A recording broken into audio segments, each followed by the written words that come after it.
नमस्कार। कभी सोचा है कि बस एक ड्रिंक के बाद ही हमारे कदम क्यों डगमगाने लगते हैं? आज हम इसी सवाल के पीछे छिपे विज्ञान की तह तक जाएंगे। अब ये सवाल सुनने में तो बड़ा सिंपल लगता है ना? लेकिन इसका जवाब हमारे दिमाग की उलझी हुई गलियों में छिपा है। तो चलिए इस जटिल विज्ञान को एकदम आसान भाषा में समझते हैं। तो ये जो लड़खड़ाहट है, इसे समझने के लिए हमें इसे सिर्फ एक गलती की तरह नहीं, बल्कि हमारे शरीर के पूरे सिस्टम में आई एक गड़बड़ी के तौर पर देखना होगा। मतलब जो हमें बाहर से बस एक लड़खड़ाता हुआ कदम दिखता है ना, वो असल में दिमाग के अंदर चल रहे एक तरह के कम्युनिकेशन ब्रेकडाउन का नतीजा है। तो सवाल यह है कि दिमाग का आखिर वो कौन सा हिस्सा है जो इस सारी गड़बड़ी के लिए जिम्मेदार है। चलिए सीधे उसी पर फोकस करते हैं।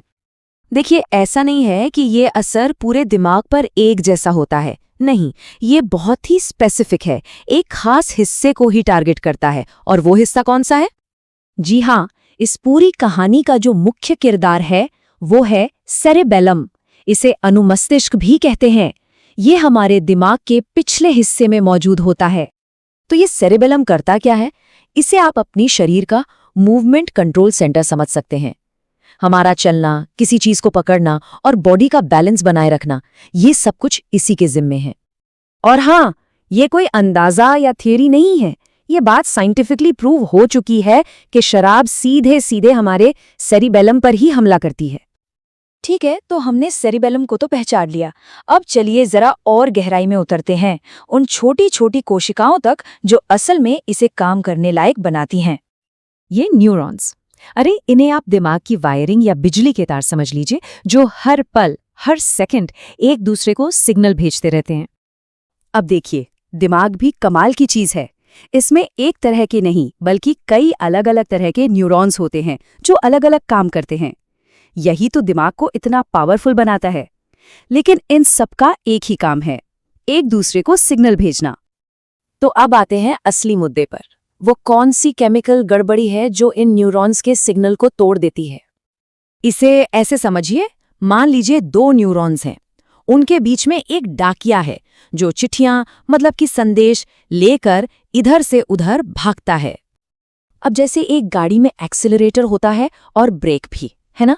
ठीक वैसे ही हमारे दिमाग में भी सिग्नल को शुरू करने वाले और रोकने वाले मैसेंजर होते हैं। और गैबा जो है वो दिमाग का सबसे जरूरी ब्रेक है। सीधी सी बात है, गाबा का काम है न्यूरॉन्स की हलचल को, उनकी एक्टिविटी को धीमा करना या रोक देना। ये एक तरह का सेफ्टी वॉल्व है जो दिमाग को जरूरत से ज्यादा एक्टिव होने से बचाता है। ये पूरा प्रोसेस है ना, एक स्विच की तरह काम करता है। जैसे ही गैबा अगले न्यूरॉन से जाके चिपकता है, वो एक तरह का गेट खोल देता है और ये गेट सिग्नल को आगे बढ़ने से पूरी तरह रोक देता है। ये दिमाग का एकदम परफेक्ट स्टॉप बटन है। और यहीं पर शराब अपना असली रंग दिखाती है।